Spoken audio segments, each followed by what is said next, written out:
일단 전체적인 시황 설명에 앞서서 주식 모자이크 컴퍼니가 한 두 달 전에 역헤드앤숄더 오른쪽 지지라인에 걸려서 중장기적으로 상승할 가능성이 높다고 말씀드렸는데, 일단 저점 대비 한 40에서 50% 정도 상승하고 있는데, 설명드렸다시피 아직 중장기적으로 더 상승할 수 있으니까 홀딩하시면 되고, 그리고 지금 오른쪽에 띄어놨죠. 오른쪽 상단에 모더나라는 종목이 있어요.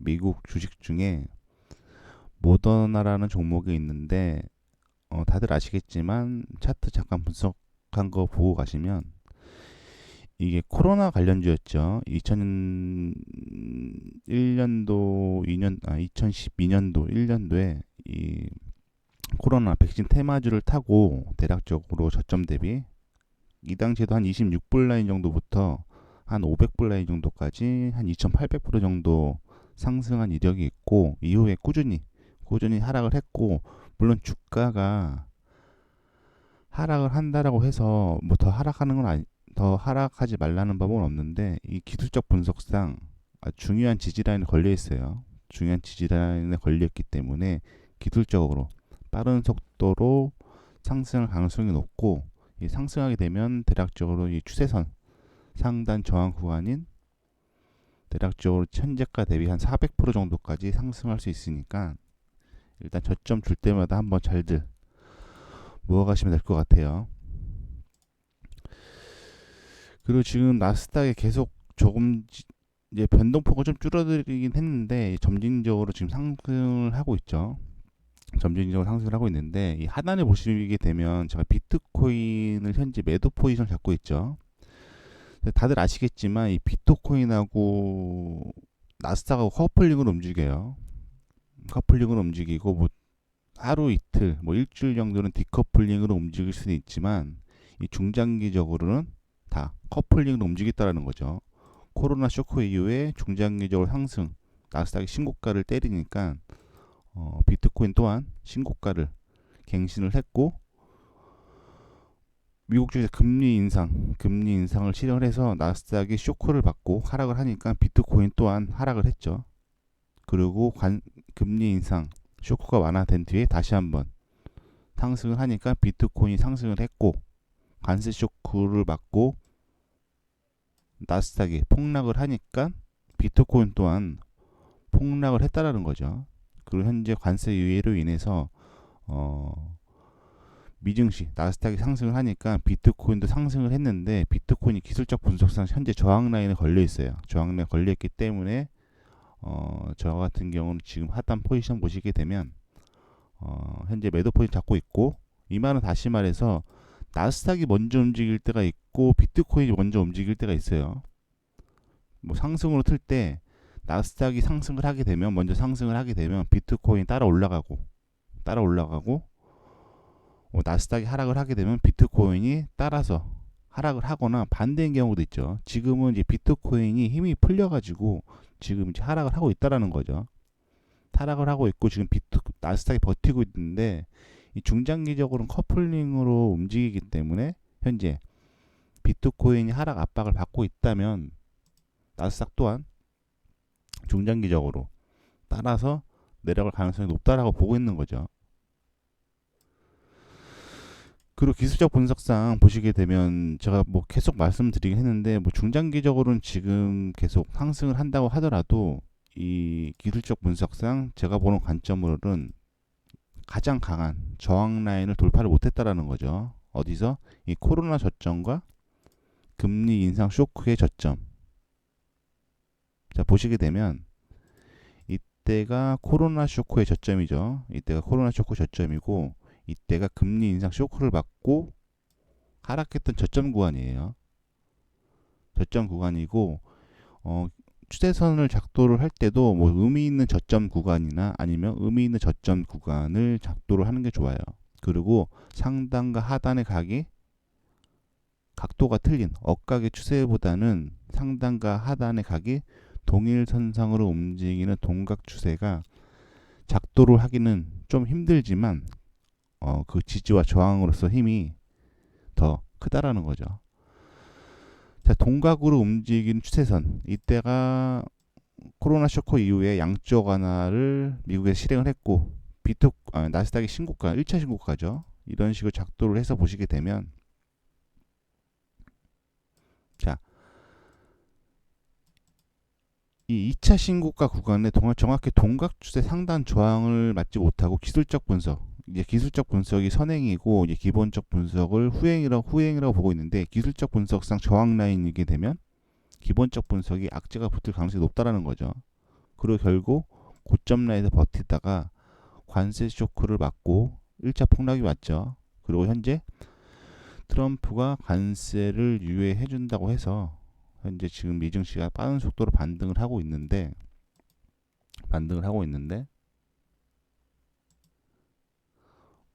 지금 좀 더 저 같은 경우도 전체적인 포지션 자체가 나스닥뿐만 아니라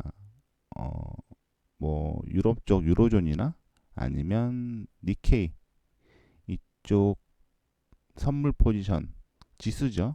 지수를 현재 매도 포지션을 잡고 있는데, 일단은 중장기적으로는 최소 이 하단의 지지 라인을 밟아 줄 거라 보고 있어요. 중장기적으로. 물론 단기간에는 하락을 하지는 않겠지만 중장기적으로는 저 하단 지지 라인을 밟아 줄 거라고 보고 있죠.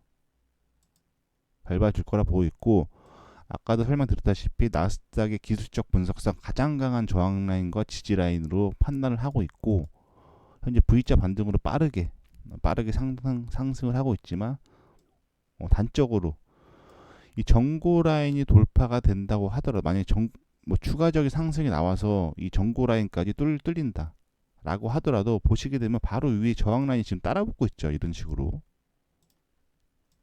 나스닥에 있어서 가장 강한 저항 라인, 여기서 이미 한번 신호가 왔죠. 나스닥에 있어서 가장 강한 저항 라인이라는 신호가 한번 왔다라는 거죠. 왔고, 단적으로 중간에 왜냐하면 지금 비트코인 꺾이고 있기 때문에 나스닥이 한번 이제 거의 다 힘이 풀린 시점으로 빠른 속도로 하락할 거라 보고 있고, 단적으로 보시게 되면 그냥 수치 분석으로 보더라도 현재 구간에서 올릴 수 있는 힘보다는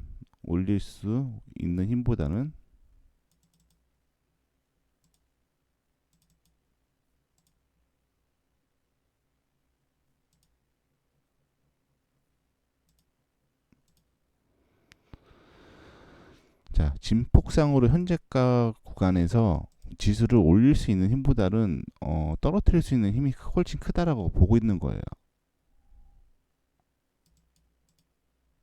자, 이해되셨나요? 이 현재가 구간에서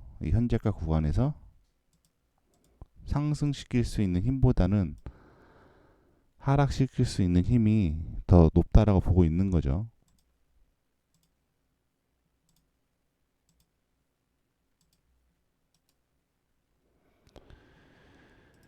일단 산이 높은 만큼 골도 깊다라고, 이제는 어떤 사람이냐, 물론 지금 대부분 이제 하락을 할 거라고 많이들 보고 계시죠. 여기서는 저 포함 많은 분들이 계속 올라갈 거라고, 지금 계속 하락할 거라고 보고 있는데, 이 기술적 분석을 하는 이유는 한 가지예요. 왜? 같은 매도폰을 잡더라도 누구는 중간에서 이 정도의 포지션을, 그러니까 어디까지 끌고 가느냐를 결정을 하기 위해서 기술적 분석을 하는 거죠. 혹자는 여기서 매도를 잘 타고 선물로 매도를 잘 진입을 해서 여기서 청산하시는 분이 있을 거고, 여기서 청산하시는 분이 있을 거고, 여기서 청산하시는 분이 있겠죠. 추세는 계속 하방인데, 그러니까 기술적 분석을 해서 어디까지 주가가 하락을 할 건지, 어디까지 주가가 상승을 할 건지, 그리고 그 포지션을 끝까지 끌고 수익을 극대화할 건지, 수익이 만약에 나스닥 같은 경우는 만약에 여기서 이 하단까지 떨어지게 되면은 상당히 큰 폭으로 떨어지는 거겠죠. 상당히 큰 폭으로 떨어지는 거고, 여기서 중간중간에 뛰어내리지 않고 이 포지션을 여기서 단기 반등은 나오겠죠. 이런 식으로 하락을 하면서 하락 추세라도 반등이 없는 건 아니에요. 똑같이 매도를 탔어도 하락하고 나서 단기 반등 뒤에 추세를 못 읽어서 수익을 조금 볼 건지, 아니면 단기 반등이 단기적으로 매도 포지션은 떨어지면 수익이지만 다시 반등하게 되면 수익이 줄어들죠. 이런 식으로 단기 반등 파동이 있더라도 추세선 하단까지 끝까지 끌고 가서 수익을 극대화할 건지에 따라 틀려지는 거죠.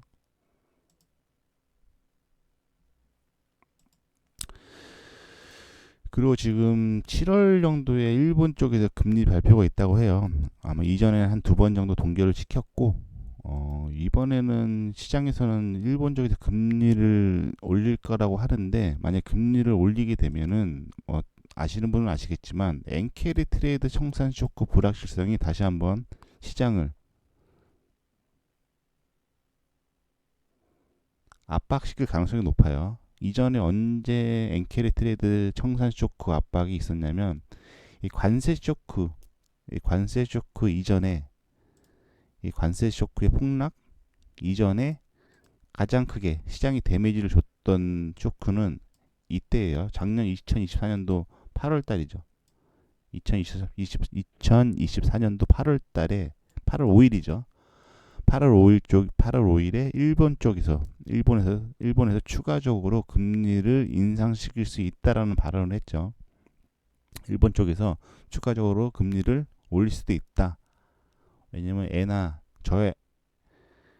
가치 하락으로 인해서 뭐 다들 아시겠지만 엔화가 많이 싸져갖고 일본 쪽으로도 여행을 많이 다녔죠. 여행을 많이 갔는데 엔화 가치 하락으로 인해서 일본 쪽에서 금리를 올릴 가능성이 높다. 라고 하니까 시장에서 그러면은 일본 쪽에서 금리를 올리게 되면 엔캐리 자금이 빠지는 거 아니? 전 세계적으로 저금리로 빌렸던 엔화 자금, 뭐 투기 자산에 다 들어가 있죠. 투기 자산 다 들어가 있는데 이 엔캐리 자금이 빠지는 게 아니냐라는 그 불확실성 때문에 이때 엔캐리 트레이드 청산 쇼크가 일어난 건 아니고 그냥 불확실성으로 이 정도의 폭락이 나왔죠. 그리고 이제 7월 달이니까 얼마 안 나왔죠. 거래일수로 한 15거래일 정도 남았는데 15거래일 정도 남았는데 금리를 올리게 되면은 최소 직전의 쇼크보다는 더 파급력이 강할 가능성이 높죠. 사실상 일본 쪽에서 금리를 올린 거니까 올리게 되면 이때는 불확실성, 금리를 올릴 수도 있다는 불확실성으로 시장에서 쇼크를 받았는데 만약 실질적으로 7월 달에 일본 쪽에서 금리를 올리게 되면 일단 추가적인 쇼크가 나올 가능성이 높고, 또 트럼프가 미국 주식 수익에 대한 또 세금을 올릴 거라고 하죠. 미국에서 걷어들인 외국인들 주식 투자 수익 세금을 올린다고 하는데, 그런 뉴스가 나왔는데도 버티는 거 보면은 제가 보는 관점으로는 정상은 아니에요. 실질적으로 어떻게 보면 이제 폭탄 돌리기가 시작된 거죠. 실질적으로 폭탄 돌리기가 시작된 거고, 뭐 제가 바라보는 분은 현재 물론 나스닥에 포함되어 있는 주식을 가지고 계신 분들은 뭐 엔비디아, 뭐 팔란티어, 테슬라, 뭐 시가총액 100위 종목들, 이 100위 종목들은 현재 주식을 많이 보유 중이긴 한데, 제가 보는 관점은 밑에 단단히 써놨지만 이제 나스닥이 이제 비트코인이 아까 말씀드렸다시피 비트코인하고 나스닥은 중장기적으로 커플링으로 움직여요. 뭐 단기적으로 현재는 단기적인 디커플링이죠. 비트코인이 좀 하락을 하고 있는데 나스닥이 지금 상승을 하고 있으니까요.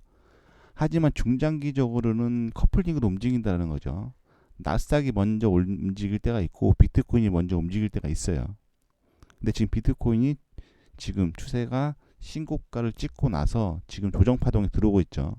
이 말은 다시 말해서 나스닥 또한 커플링으로 따라서 하락할 가능성이 상당히 높다라고 보고 있는 거죠. 그래서 뭐 제가 포지션을 잡고 있다면, 특히 현금을 가지고 있으신 분들은 일단 뭐 강성 주주들이 많으신데, 뭐 제가 가지고 있다면 주식 같은 경우는 현재 물량을 좀 줄여서 현금을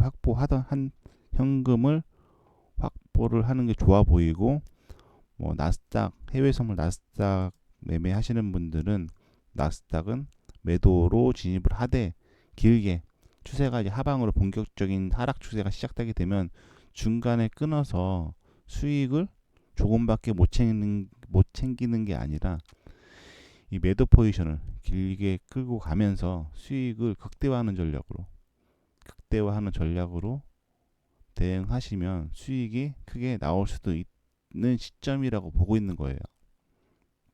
그래서 나스닥하고 비트코인은 중장기적으로 커플링으로 움직이고,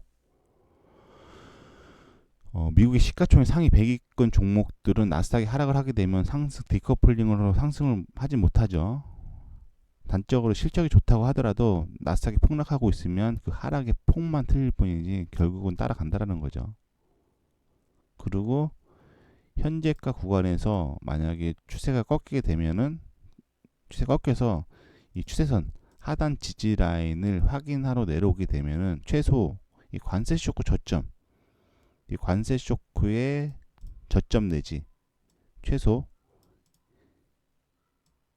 이 관세 쇼크 1차 저점 구간 내지, 만약에 진짜 추세선 하단까지 때리러 내려온다고 하면 이 관세 쇼크의 저점을 살짝 깨는 흐름이 나올 수도 있어요. 중장기적으로.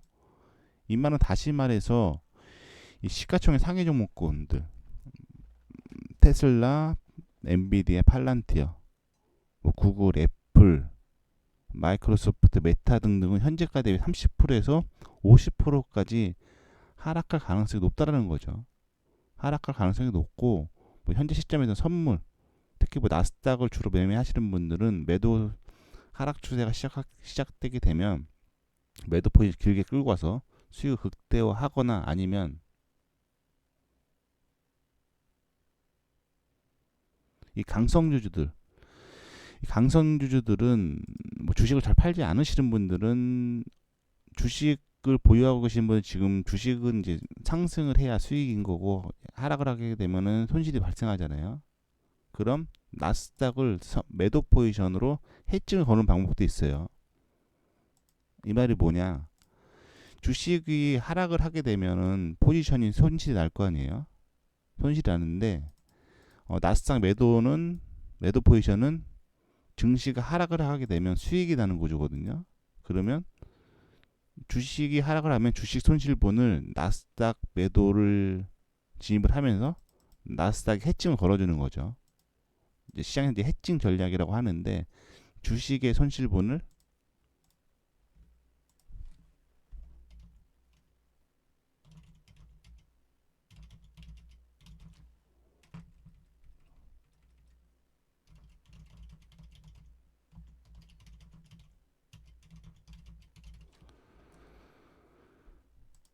지금 매수는 제가 볼 때는 자사랭이죠. 뭐 제가 보는 관점으로는 자사랭이에요. 나스닥 하락 주식 손실분을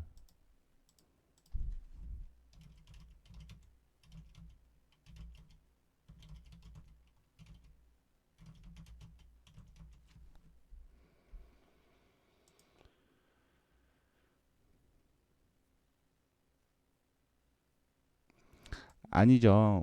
물론 틀릴 수 있는데, 올라가는 거는 점진적 상승이지만 폭락하는 거는 한순간이에요. 증시 같은 경우는 하락 항상 그 불확실성을 안고 가기 때문에, 상승하는 건 점진적 상승이지만 하락하는 거는 한순간이죠. 이런 식으로 점진적 상승,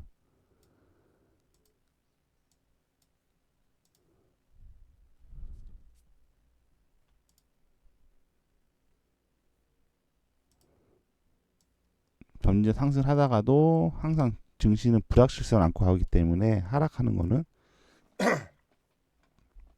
한순간이라는 거죠.